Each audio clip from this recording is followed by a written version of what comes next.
Christ said that before he was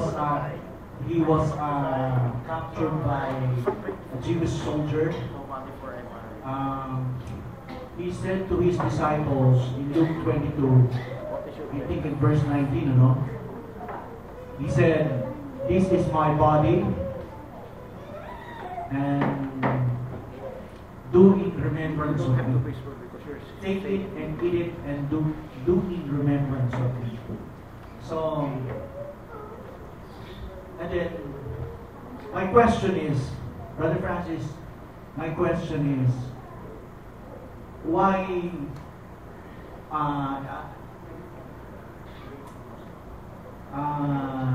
I read about the synoptic books of the Bible. I don't even read the successor of Jesus Christ, Apostle Peter, was imposed about the communion. Only Apostle Paul was imposed in the time of his existence as an apostle. He quoted what Jesus Christ said in Luke 22:19. So Paul said he quoted perfectly what Jesus Christ said in Luke 22. Exactly. Because when you read the scriptures, it is a red letter, meaning to say, it is an exact word of Jesus Christ. So I read and I studied why Peter did not mention about what Jesus Christ said. He did not quote what Jesus Christ said in Luke 22. He did not repeat it. Peter? Yes. He did not repeat it what Paul said in 1 Corinthians 11 in verse 29. I think 28. So why what is that? Okay, I'm gonna answer Carlito very quickly. The topic of our challenge is cloud, not internet cloud. The cloud in the Bible, it's a supernatural cloud. That supernatural cloud, from the Old to the New, what is the prophetic events to transpire at the end. Now, the question of Brother Tito, Peter did not mention much. Did you know that there are many preachers who do not chronicle their messages, their ministry? So Peter was one of them. Even right now, we have brethren in the church who don't chronicle their... Why am I trying to save a database of videos, audios, and messages of our messages? Because that's what Luke did. The book of Acts, in the Gospel of Luke. So the reason Paul had a record, he was recording, he was messaging the churches. He's talking about what they should be doing. Am I centered? So Paul was managing the churches through his epistles. So his epistles have become a chronicle in itself. So that's the reason. Does every apostle have to mention the Passover? When Christ said, "Do this in remembrance of me." Yearly, they have been doing that. Do they have to mention in other letters that that's the comment? What about the other apostles aside from Paul? They were ministering to the Jews, not the Gentiles. The Jews. If they're ministering to the Jews, then they don't have to repeat the Passover commandment. We should see that in the scripture by revelation. Reading between the lines. By spoken word. Revelation. the last days. We should see. They have been doing that every year. And why? What is the significance that God will command that Passover, the first of the feasts of Israel? Why will God command that feast of the Passover? What is the significance? The significance is not just in the past. The significance is in the future. You have a copy of Communion 2009 tracts. It mostly quotes from the scriptures, but it talks about the end time tribulation. What will happen to the world in the end time? What happened to Egypt was but just a glimpse of what God is going to do on this earth in the end time. How many of our brethren understood that? They have to go back to the tracts, 2009. Although it's mostly verses, it's very obvious what happened there, back there in Exodus, the 10 plagues, the time of Moses. They are portending something to happen in the future, in the last days. That's why the book of Revelation is very similar. Very similar. Water turned to blood, and there will be hailstones. There will be pestilences and plagues. A third of the sea died. A third of the trees burned up. A third of the ships were destroyed. That's a great cataclysmic event. Okay, now let's leave the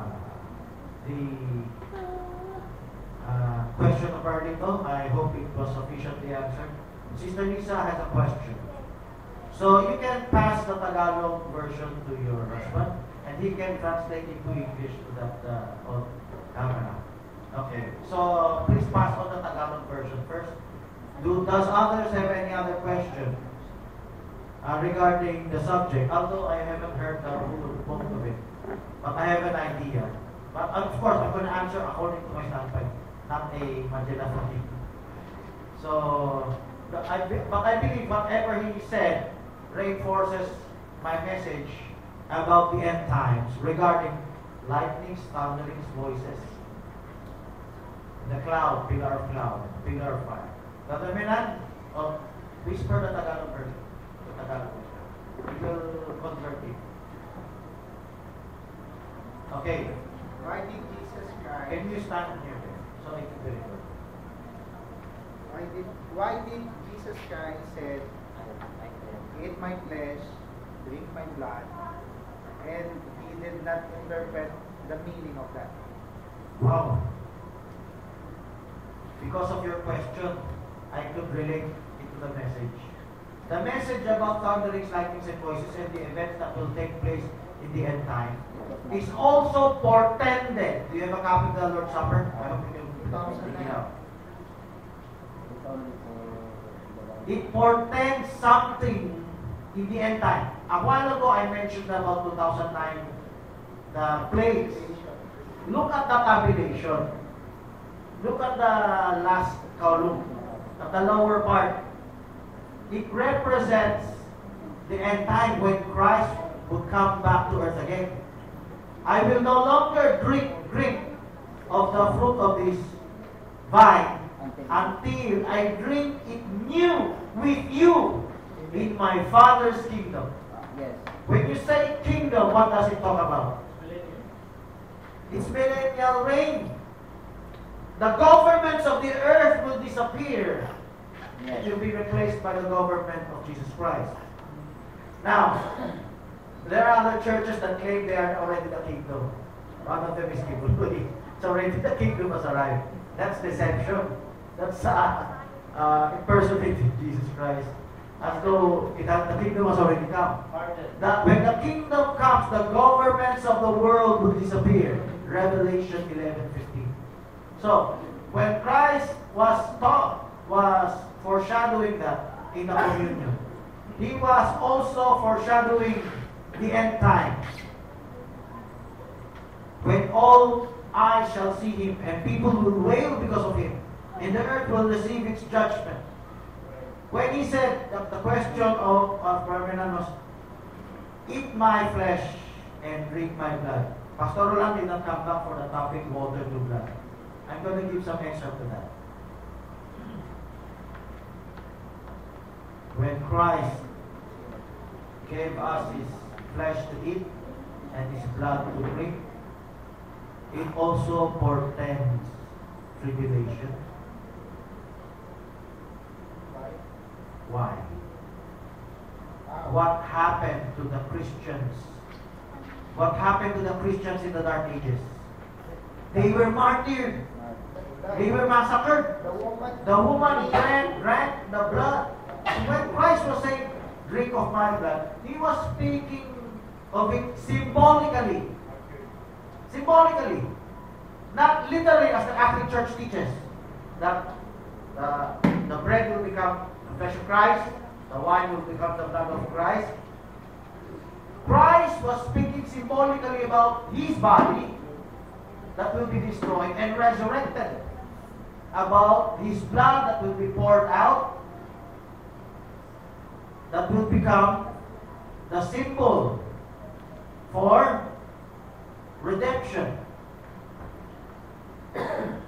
When Christ was talking about that, I'm going to share to you a literal, this is what we were reading a while ago, transubstantiation. Did you know the Catholic teaching of the bread becoming the flesh of Christ? That's transubstantiation.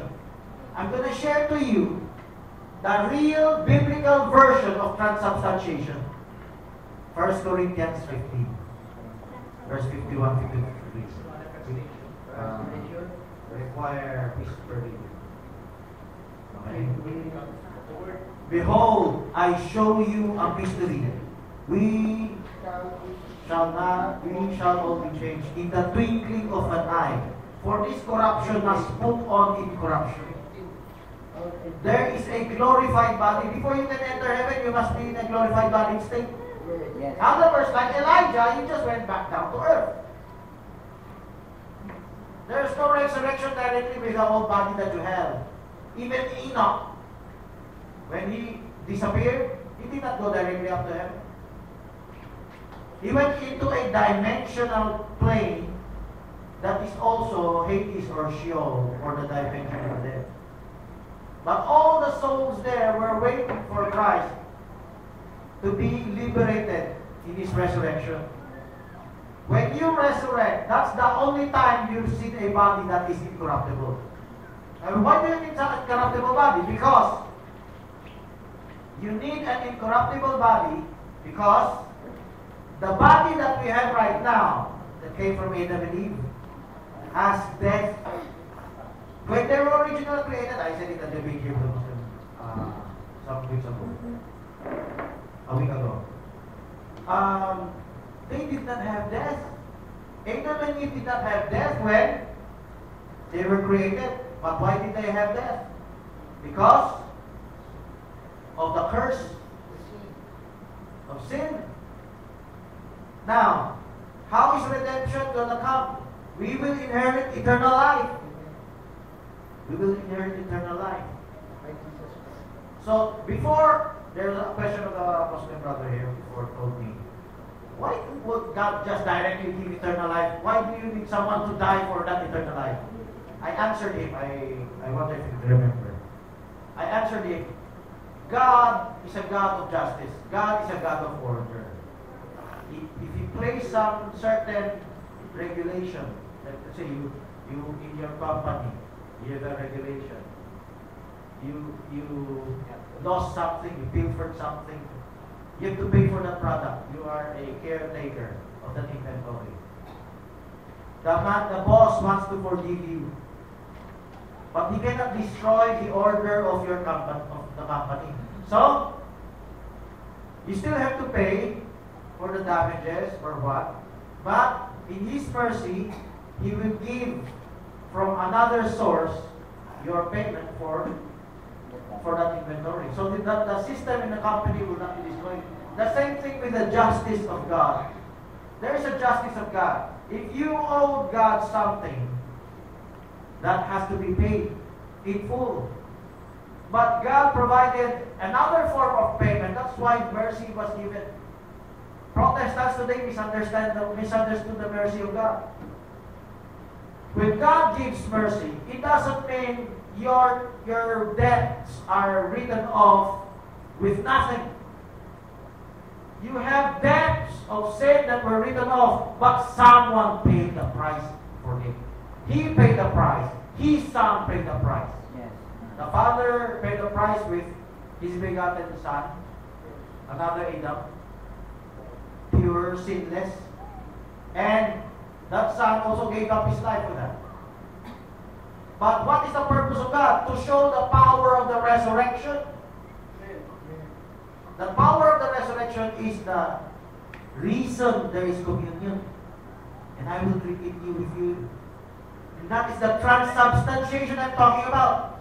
The real transubstantiation is not the literal bread turning to the body of Christ. Your physical flesh will transform itself to become immortal. That's transubstantiation. Like the body of Christ. Like the body of Christ. I believe I have also declared there's a promise of this immortal life in the future. But during the time of the Jews,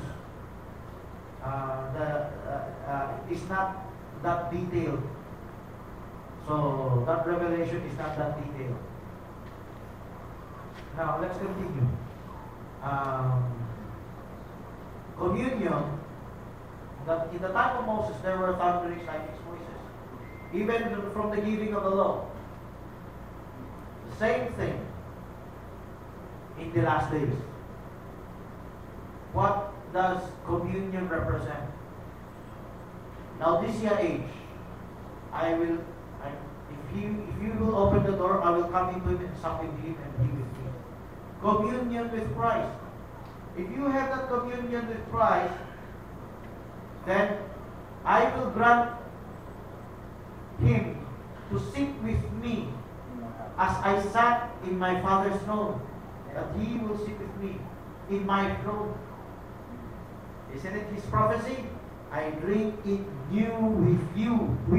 Because you have been partaking communion, you deserve a place in the King's table. The coming millennium. You will sit with him in his throne as he sat in his Father's throne. So, did you got the question from Sister Lisa? You haven't told him? Did you translate? Tell him also so he can practice translating. Okay, say it in English. I want to ask about. Say it louder. I want to ask about Brother Madel about the clouds, because I heard this message from Umpaka about the pillar of fire and the pillar of clouds. So you read this post, not or a video. You watched this video. No, I'm not. You were there in that debate. Yes. Is there important meaning about the clouds and a pillar of fire? Because, for example, in the time of Moses, there was a pillar of fire and there was a pillar of clouds. When the pillar of clouds and the pillar of fire was appearing, there was a message, like 10 commandments. Okay. And then, the time of Brother Branham, There was the pillar of cloud. there was a pillar of clouds, And also mystery the of pillar of clouds. fire. Mystery of clouds, and there was a message of 7 seals revealing to Brother Branham. And then the time of Jesus Christ, there was clouds, and then when he baptized in Ohio River. Ohio River, That's other and than pillar Jesus of fire. Christ, In the Ohio River, others saw a pillar of fire or pillar a of pole of fire, fire. and then the message pronounced, this is my beloved son. No, it was not in Ohio. When Jesus Christ was Baptized. baptized, I don't recall any pillar of cloud there. no clouds, and then there was a lightning in heaven. I don't remember reading any pillar of cloud in the baptism. No, not baptism. Transfiguration. when he baptized, there is a message that this is my beloved son. Declaration. No. May I go? When Brother baptized her, he said, as John the Baptist Forerun my first coming. So also you are. And then the time of Revelation 10:1, there is a clouds also when the mighty angel. There was a pillar of fire and there was a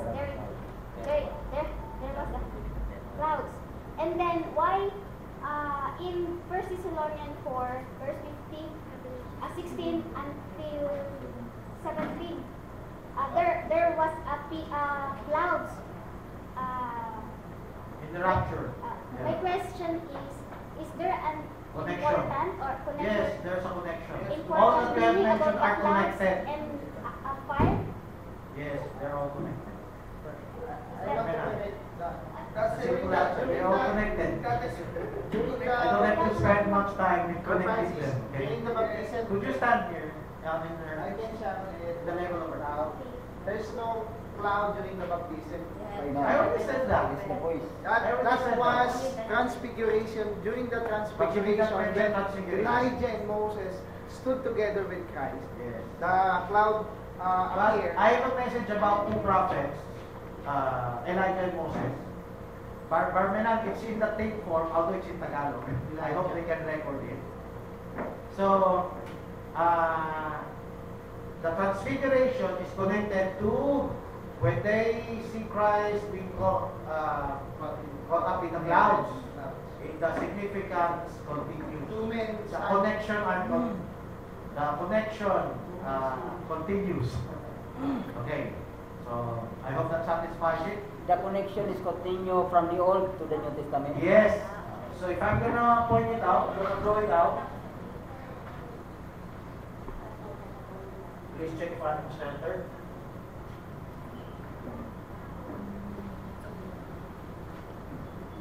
Look at this. I hope you realize something in creation of God.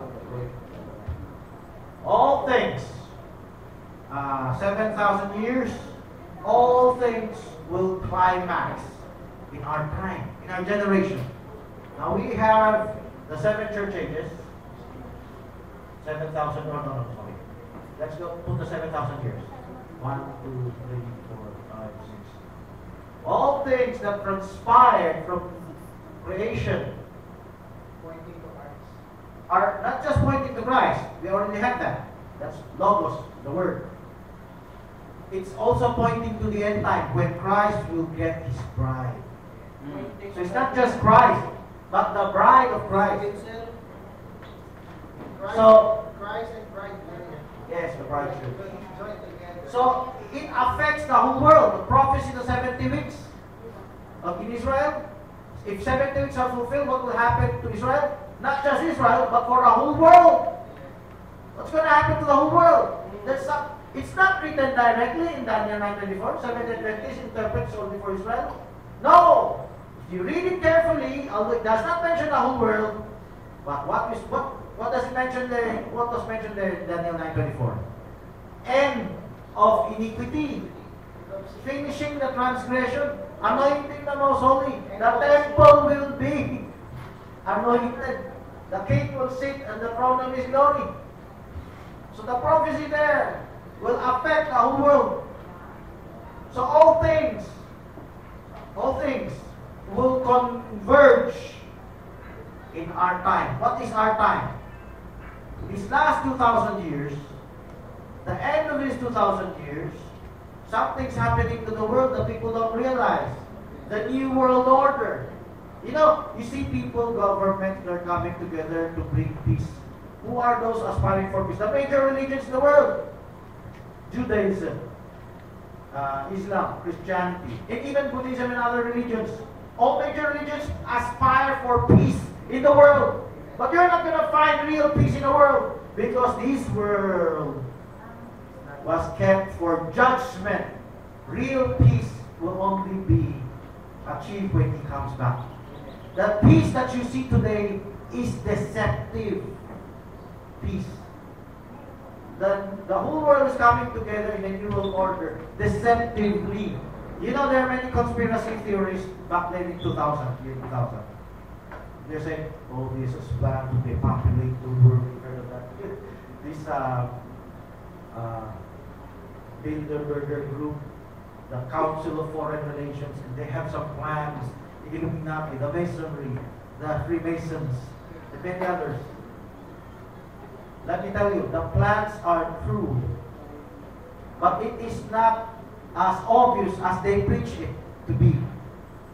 They preach it so obvious that you'll be placed a microchip. Without the microchip, you cannot buy or sell.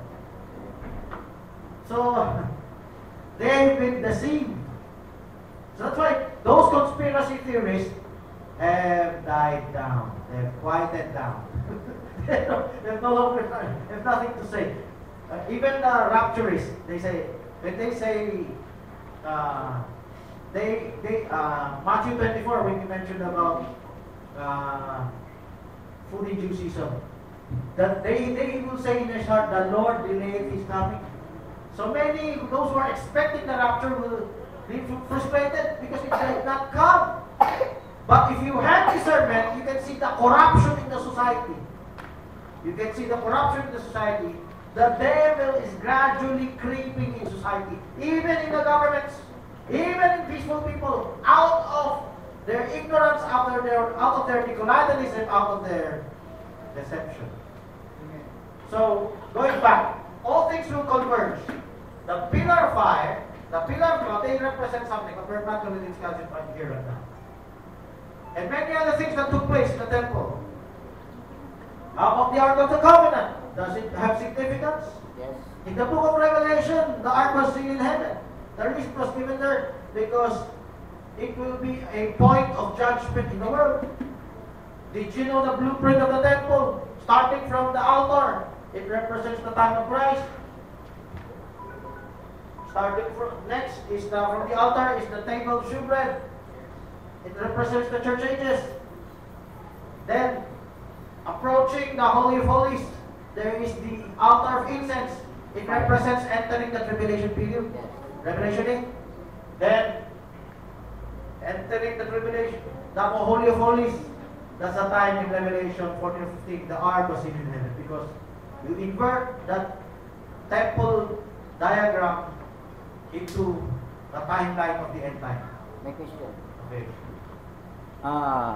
If the believers will not experience the clouds and the fire, will miss to go there in the clouds, as 1 Thessalonians chapter 4:17 So stated. let's give some progressive revelation now.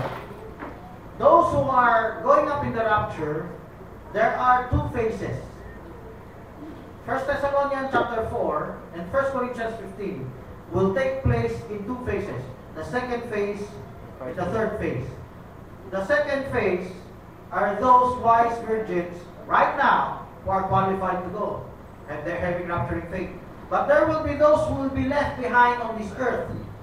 Those who will be left behind, they will also be, some of them who will repent of their foolishness, will also have a chance to go up in the clouds, although with great tribulation. Their heads they will be martyred for the witness of Jesus. Okay. So, our time is up. No more questions? I request closing prayer from Brother Angela.